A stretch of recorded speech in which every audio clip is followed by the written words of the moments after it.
ঈদের জামাতে ইমামের পাশে আলাদা কাতারে দাঁড়িয়ে নামাজ আদায় করেছেন উপদেষ্টা আসিফ মাহমুদ। এমন একটি ভিডিও সকাল থেকেই সামাজিক যোগাযোগ মাধ্যমে ভাইরাল হয়, যেখানে দেখা যায় ইমামের বাম পাশে একটু পেছনে দাঁড়িয়ে নামাজ পড়ছেন আসিফ মাহমুদ, আর তার ঠিক পেছনের কাতারে নামাজ পড়ছেন হাজার হাজার মুসল্লি। তাই নেটিজেনরা প্রশ্ন তোলেন, এটা আবার কোন নিয়ম? এভাবে নামাজ হবে কিনা তা নিয়ে সমালোচনায় ভেঙে পড়েন তারা।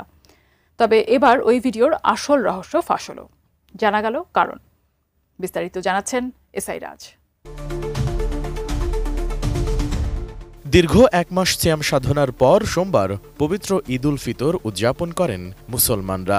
এদিন রাজধানীর বাংলাদেশ চীন মৈত্রী সম্মেলন কেন্দ্রের পাশে পুরানো বাণিজ্য মেলার মাঠে ঈদের নামাজের আয়োজন করে ঢাকা উত্তর সিটি কর্পোরেশন। সেখানে ইমামতি করেন কারি গোলাম মোস্তফা এবং বিকল্প ইমাম হিসেবে সঙ্গে ছিলেন মুফতি জুবায়ের আহমেদ আল আজহারি। চীনমৈত্রীর পাশে ওই জামাতে উপস্থিত হয়ে নামাজ আদায় করেন অন্তর্বর্তী সরকারের উপদেষ্টা আসিফ মাহমুদ। নামাজে তার আলাদা কাতারে দাঁড়ানোর দৃশ্যের ছবি এবং একদিক থেকে করা ভিডিও নিয়ে দিনভর আলোচনা চলে সোশ্যাল মিডিয়ায়। যেখানে দেখা যায় ইমামের ঠিক পেছনে আলাদা একটি কাতারে দাঁড়িয়েছেন আসিফ মাহমুদ। প্রচারিত ওই ভিডিওতে কাতারে আর কাউকেই দেখা যাচ্ছিল না। এর ফলেই আলোচনার সূত্রপাত। কিন্তু আসল ঘটনা সেটা না।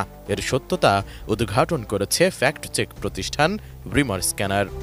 তো একটি লাইভ ভিডিও খুঁজে বের করে সেটি বিশ্লেষণ করেন। মূলত ভিডিওতে দেখা যায় আসিফ শুরুতে অন্য মুসল্লিদের সঙ্গে প্রথম কাতারেই দাঁড়িয়েছিলেন। নামাজ শুরুর আগে ইমাম সাহেব নামাজের জন্য সবাইকে দাঁড়াতে বলেন। বিকল্প ইমাম মুফতি জুবায়ের আহমেদ আল আজহারি তখন ইমামের হাতের ডান পাশে একটু পেছনে দাঁড়ান। মাইকে প্রথম কাতার থেকে যে কোনো একজনকে ইমামের বাম পাশে একটু পেছনে দাঁড়ানোর আহ্বান জানানো হয়। কয়েকজনের পরামর্শে আসিফ মাহমুদ সামনে এসে দাঁড়ান। ভিডিও দেখে এটা নিশ্চিত হওয়া গেছে যে আসিফ মাহমুদ শুরুতেই নতুন কাতারটিতে এসে দাঁড়াননি। ইমামের আহ্বানে এবং পরবর্তীতে অন্যান্যদের পরামর্শে এসে দাঁড়ান। কিন্তু পেছনে এত লম্বা কাতার রেখে সামনে দুজনের এই ছোট্ট কাতার করলে কি নামাজ হবে?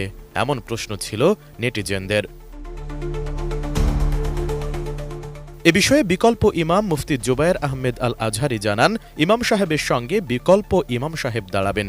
এক পাশে দাঁড়ালে অন্য পাশে খালি থাকে। পেছনে জায়গা হচ্ছিল না বিধায় সামনে আরেকজন আসতে হয়। তখন প্রশাসক মহোদয় উপদেষ্টা মহোদয়কে সামনে আসার অনুরোধ করে।